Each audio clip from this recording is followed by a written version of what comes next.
Segunda carta de Paulo aos Tessalonicenses, no capítulo 3.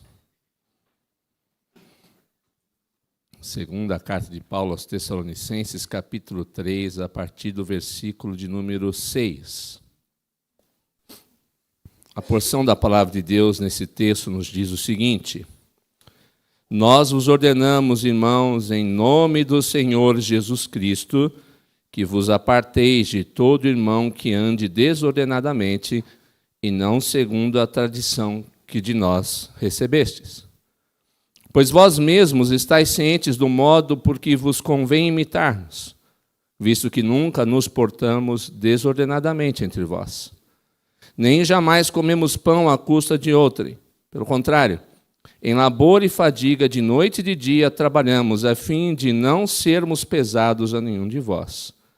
Não porque não tivéssemos esse direito, mas por termos em vista oferecer-vos exemplo em nós mesmos para nos imitardes. Porque, quando ainda convosco, vos ordenamos isto: se alguém não quer trabalhar, também não coma. Pois, de fato, estamos informados de que entre vós há pessoas que andam desordenadamente, não trabalhando, antes se intrometem na vida alheia. A elas, porém, determinamos e exortamos no Senhor Jesus Cristo que, trabalhando tranquilamente, comam o seu próprio pão. E vós, irmãos, não vos canseis de fazer o bem. Caso alguém não preste obediência à nossa palavra dada por essa epístola, notai-o, nem vos associeis com ele para que fique envergonhado. Todavia, não o considereis por inimigo, mas adverti-o como irmão. Ora, o Senhor da paz, Ele mesmo vos dê continuamente a paz em todas as circunstâncias.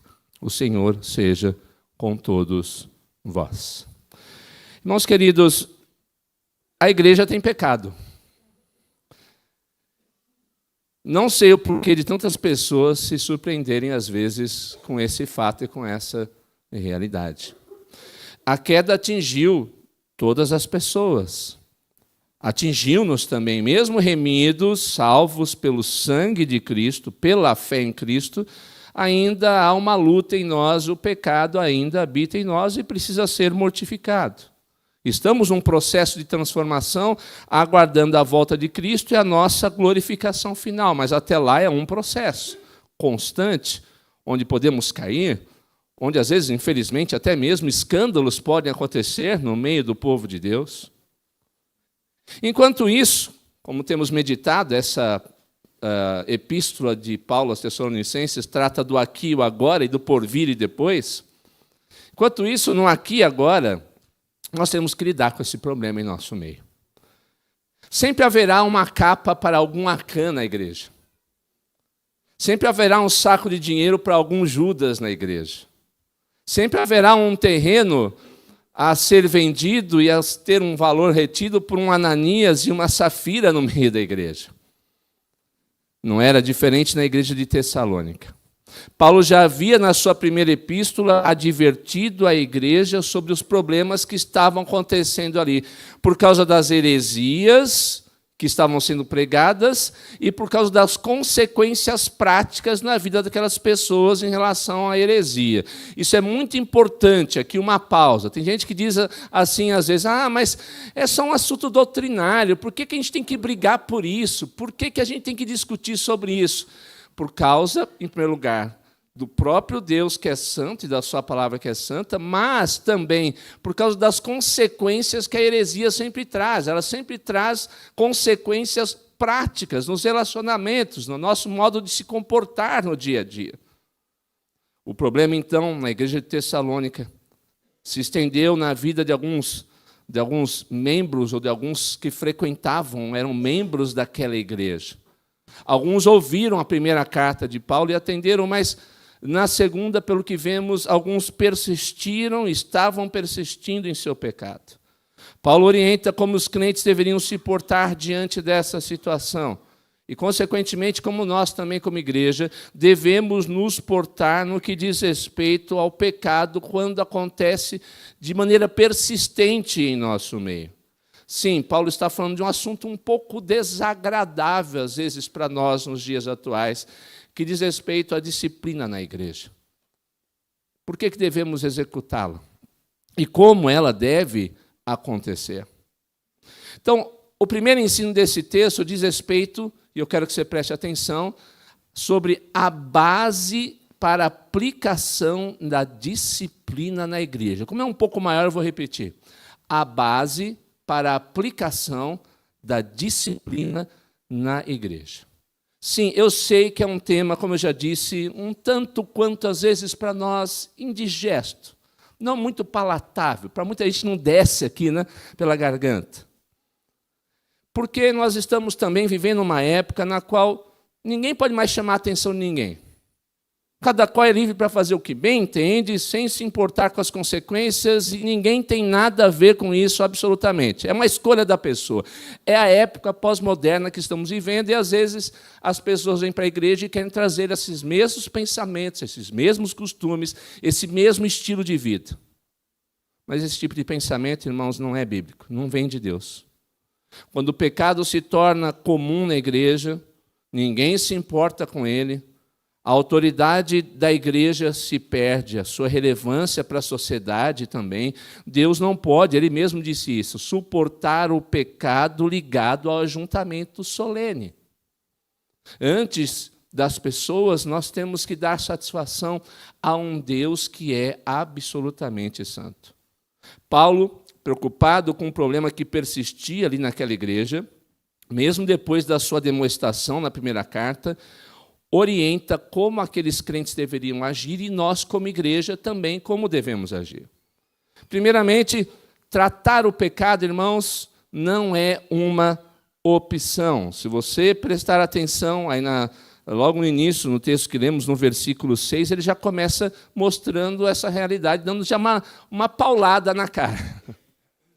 Ele diz assim, nós vos pedimos, não é isso? Nós vos suplicamos. Ele diz, por favor. Não, nós vos ordenamos. É uma ordem.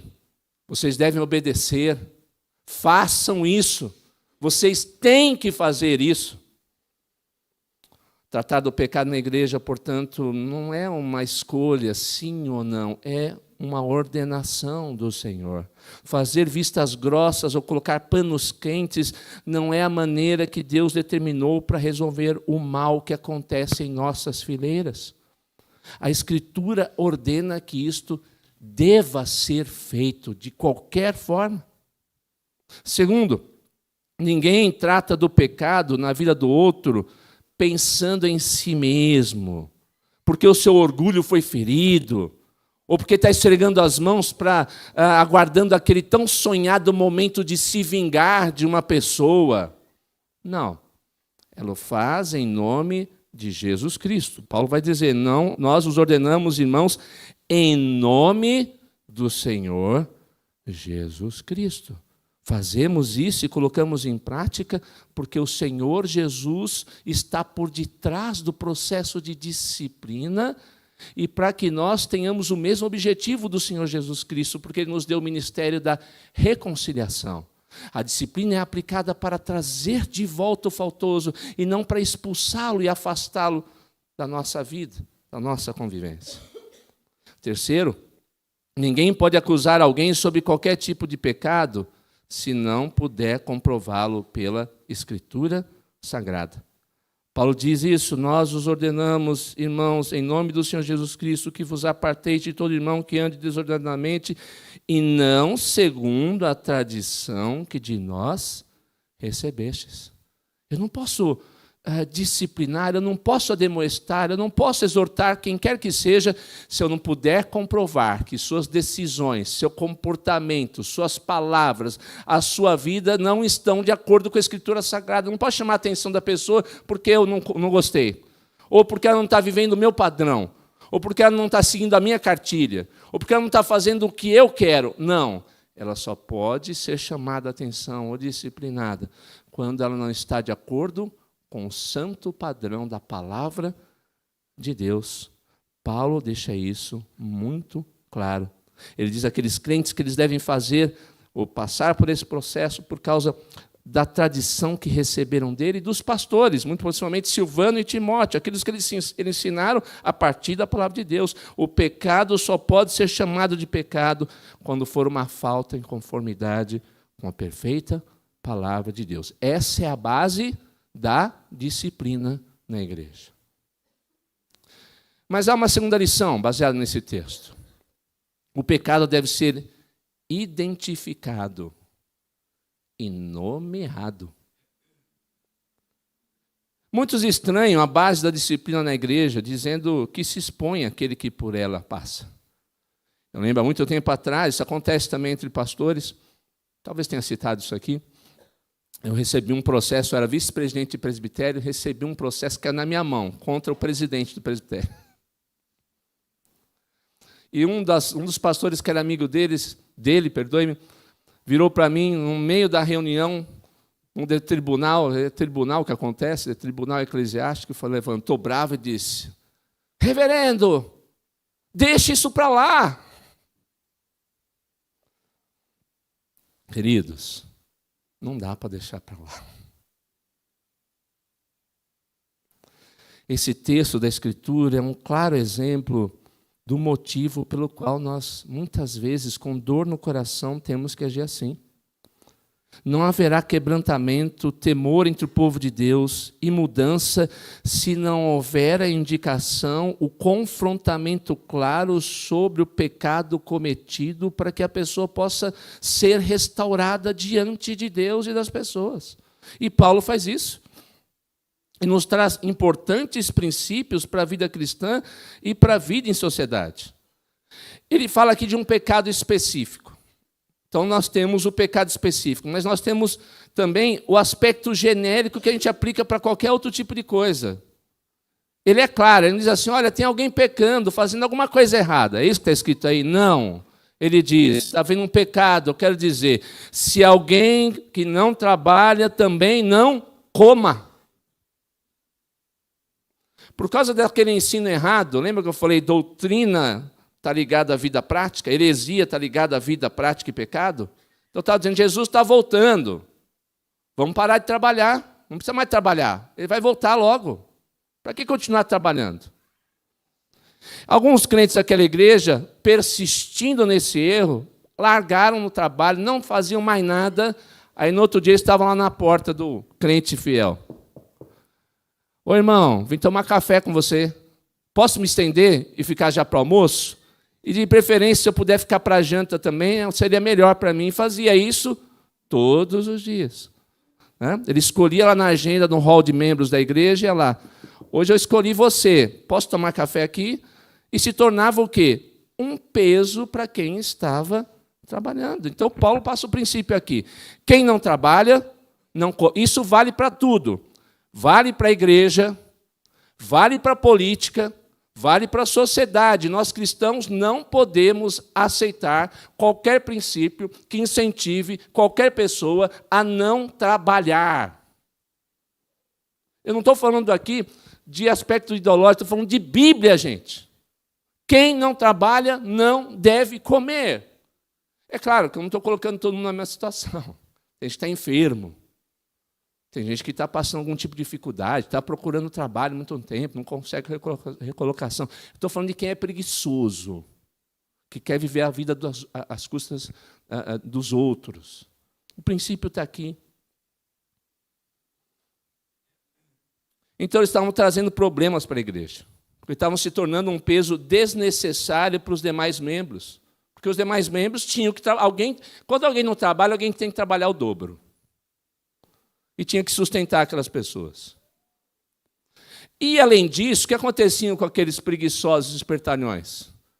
Sabe aquela história? Cabeça vazia, oficina do diabo? É o que está acontecendo. Eles ficavam nas casas e ficavam se intrometendo na vida de todo mundo, fazendo fofoca a respeito de todo mundo e dizendo o que não tinha que dizer para todo mundo, dando palpite que não tinha que dar. Dando palpite em assunto que não dizia respeito a nenhum deles. Por isso que Paulo está dizendo, o trabalho, queridos, é bênção para todos aqueles que podem e devem trabalhar. Os que não trabalham, não estão fazendo nada, ficam ociosos, a sua mente se torna oficina do diabo, o seu tempo sobrando, oficina para alimentar o seu pecado. Alguns na igreja tinham pena e alimentavam. E outros estavam começando a fazer o quê? Se revoltando. Bom, se ninguém fizer nada, ele não trabalha, tem sustento, eu vou fazer a mesma coisa. Mais ainda, quem vier pedir alguma coisa para mim, eu não vou ajudar. Você começa a perceber o que acontece com a igreja? O pecado é dinâmico, ele nunca para. E vai gerando mais e mais pecado. E, às vezes, destruindo a nossa convivência e relacionamento com Deus. Aqui a gente tem um princípio importante. A gente tem que nomear o pecado, tem que encarar o pecado e tem que fazer com que ele pare no meio do povo de Deus. Por mais difícil que seja fazer isso, nós devemos sempre identificá-lo, nomeá-lo, e não nos acostumarmos com o erro que está acontecendo, se estiver acontecendo no meio da igreja. Terceira e última lição. Como lidar com o pecado na igreja? O que está mais importante? Eu tenho alguns princípios, eu queria que você prestasse atenção, baseando-nos nesse texto. Ele dá algumas orientações. Primeiro, os próprios membros devem servir de base para a demonstração do irmão faltoso. Isso acontece quando deixamos claro que o irmão que está em pecado e que não desejamos colaborar ou tomar parte do seu pecado. A gente diz, para ele, eu não tenho nada a ver com isso. Paulo diz assim, vos aparteis de todo que ande desordenadamente. Ele diz também, nem vos associeis com ele para que ele fique envergonhado. O que Paulo está dizendo? Quando você olhar o irmão assim que está em pecado, você faz assim e vai embora? Nem toque em mim. Não é isso que ele está dizendo. Paulo está dizendo, quando essa pessoa estiver na prática desse pecado, quando essa pessoa estiver envolvida com esse pecado e quiser envolver você também, se diz para ela, por favor, não me envolva nisso. Você não vai ter meu apoio. Eu não vou estar com você quando você falar desse assunto, ensinar esse assunto ou praticar isso. Não conte comigo com isso. É isso que Paulo está dizendo. Só que a gente às vezes fica com vergonha, né? Ai, é chato. Eu sei, ele contou uma piada meio suja, mas eu ri com ele. Não. Num caso como esse, principalmente jovens, adolescentes, ouve o amigo falando lá a piada suja lá no meio da igreja, tem que dizer, ei, para, você é crente, cara. Você não pode fazer um negócio desse. Se você fizer de novo, eu viro as costas e vou embora. É mais ou menos isso que Paulo está dizendo aqui. Para que a pessoa entenda que aquilo que ela está fazendo é pecado e ela deve abandonar a sua prática de pecado. Ela vai ficar envergonhada. Você vai confrontar a pessoa, dizendo, é pecado esse seu comportamento, é pecaminosa essa sua palavra, é pecaminoso esse seu estilo de vida. O crente vai confrontar, e confrontar é bênção. E o primeiro recurso que Deus dá para os outros membros, para que, já como disciplina, sirva para trazer o faltoso de volta ao Senhor. Segunda coisa, o segundo princípio, para lidar com o pecado. Não devemos ser fonte de alimento para nutrir o pecado daquele que se encontra em rebeldia contra Deus. Paulo deu uma ordem expressa. O que ele falou? Não deem comida para quem não quer trabalhar. Não façam isso. Isso vale, de certa maneira, para os dias de hoje. O próprio Paulo, em uma das outras cartas, diz assim, ajudem as viúvas que são realmente viúvas. Ou seja, que não tem ninguém para recorrer. Eu já vi em muita igreja a viúva vir até a igreja, pedir ajuda, e ela tinha assim 5 filhos e todos ganhavam muito bem. Eu tive que chegar um dia para a junta de diaconal e eram membros da igreja. Irmãos, vocês precisam conversar com os filhos dessa irmã. Eles têm o dever primeiro de sustentar a mãe. É honroso. O que eles estão fazendo é pecaminoso. É uma vergonha. Não gostaram muito, mas começaram a duras penas a ajudar a mãe deles. Porque a igreja tem que ajudar quem? Quem realmente precisa. Esse é o princípio aqui. A igreja disciplina as pessoas, presta atenção nisso, quando aprende também a dizer não a elas. Você sabia disso? Muitas vezes a gente tem que saber dizer não. E quando a gente está dizendo não, muitas vezes não está atrapalhando, está ajudando a pessoa. Terceiro princípio, advirta-o como irmão. Em determinadas fases, o pecador deve ser advertido pelo irmão mais próximo, que conhece e reconhece seu pecado. Muitas vezes a gente quer institucionalizar tudo. A gente vê a pessoa em pecado, vamos deixar que o pastor cuida disso. É melhor a gente nem tratar desse assunto. Não vamos falar nada, não. Deixa para lá. O pastor, o conselho, uma hora vão ver, eles resolvem. Não, gente, não é a forma bíblica. Se você viu, a disciplina não é só aquele momento em que a gente, com lágrimas nos olhos, anuncia aqui na frente. Não, já começa lá quando o membro vê, o membro fiel, o crente vê, e vai até o sermão e diz, não faça mais isso é pecado. Abandone o seu pecado. Se você reconhecer o pecado de alguém na igreja, e pode você mesmo chamar atenção, discipulando essa pessoa, você cobriu multidão de pecados e ganhou o seu irmão. Quarto princípio, informe quando necessária a liderança responsável pela igreja. Note que no texto, de alguma forma, Paulo foi informado sobre isso. Ele diz que alguém informou a ele sobre aquele problema, sobre aquele pecado específico que acontecia no meio da igreja dos Tessalonicenses. Nós fomos informados do que aconteceu. Não foi fofoca. Eles estavam dizendo, olha, Paulo, a gente não sabe mais o que fazer, já chamamos a atenção, já orientamos, já dissemos o que a Bíblia quer, e eles não insistem no pecado. Então, Paulo foi informado. A liderança precisa ser informada para o bem daquela pessoa. Quinto, os irmãos em falta devem ser instruídos a mudar seu comportamento.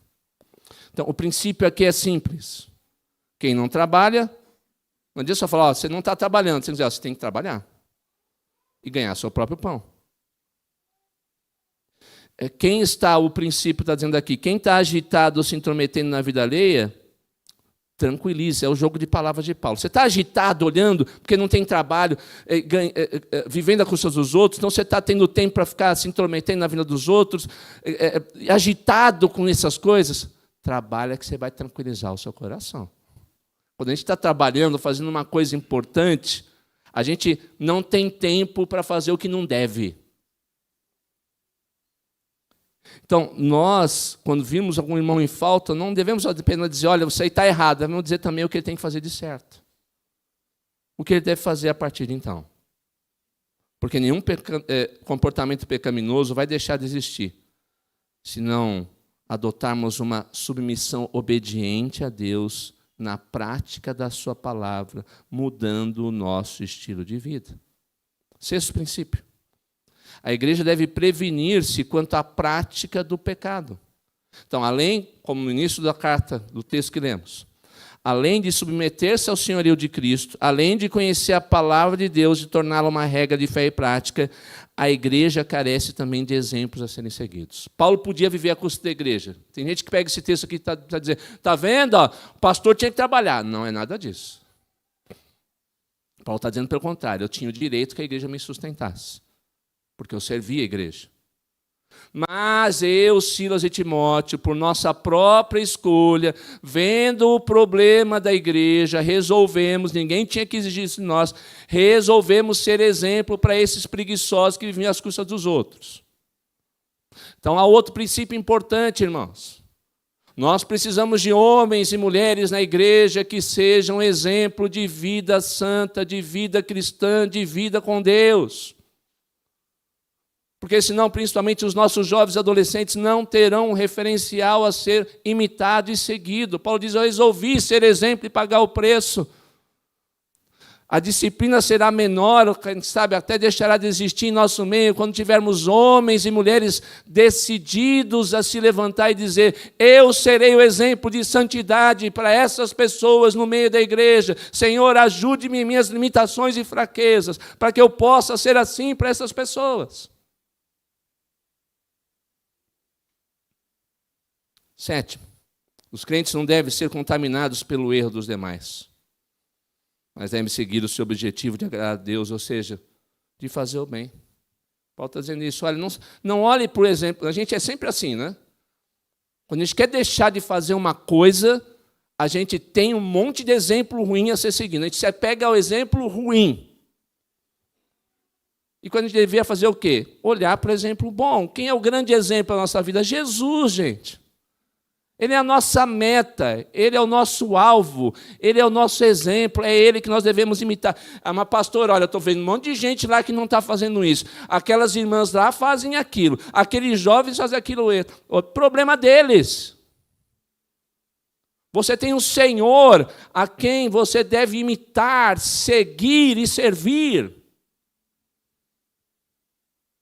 No nosso exemplo, eu ouvi há pouco tempo aqui que a gente teve um caso, né? Infelizmente, de um missionário que nos enganou. Lembra desse caso? Infelizmente. Burburinho que eu ouvi. Está vendo? Não vou ajudar mais nem missionário. Porque se eu vou ajudar, tem algum que vai me enganar. Irmãos, por favor. É o contrário. Se um, durante tanto tempo que essa igreja tem ajudado, enganou, quantos outros estão sendo firmes e fiéis a Deus, até não tendo o suficiente para o seu sustento no campo? Não canse de fazer o bem. Ainda que no meio do caminho pessoas façam mal contra nós. É por isso que às vezes a gente tem que disciplinar. Porque se a gente não disciplina, essa igreja é boa, ó. Posso fazer o que eu bem entender e ninguém vai falar nada. Mas quando a disciplina vem, há temor. E as pessoas entendem que devem fazer o quê?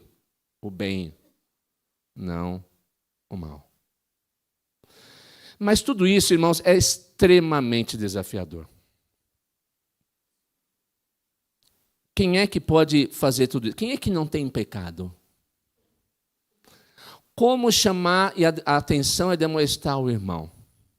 Como manter uma igreja firme na palavra de Deus? Como o pastor e seus pastores, presbíteros em conselho podem tratar essas questões tão difíceis e desafiadoras? É por isso que Paulo termina o trecho, como termina no versículo 16. Ele diz, ora, o Senhor dá paz. Quem é que vai dar paz para nós? É o Senhor. Ele mesmo vos dê continuamente paz em todas as circunstâncias. O Senhor seja com todos vós. É o Senhor que vai nos dar de nos relacionarmos. É o Senhor que nos dará a oportunidade de demonstrarmos uns aos outros em paz, é amor. É o Senhor e comprou a igreja pelo seu precioso sangue, que vai mantê-la de pé, erguida sobre a rocha que é o Senhor Jesus Cristo. É o Senhor que a purificará. É o Senhor que nos dará o poder para ficarmos de pé até o último dia, quando encontrarmos o Senhor Jesus. Portanto, mesmo que haja pecado, tranquilizemos o coração. Há um Deus que é de paz, que nos ajudará nos momentos de tormenta, de dificuldade, e nos levará até o fim, para o destino que Ele preparou para nós. Oremos mais uma vez. Senhor, nosso Deus e Pai, pedimos que nessa manhã o Senhor esteja conosco e nos fortaleça. Muitas vezes temos que lidar com o pecado em nosso meio, uns com os outros, como conselho para com a igreja, como pastores para com a igreja. A tua palavra diz que o Senhor, que é santo, não pode suportar o pecado, a ponto de Jesus ter morrido em nosso lugar pelos nossos pecados, derramando o seu sangue, tendo o seu corpo traspassado por eles.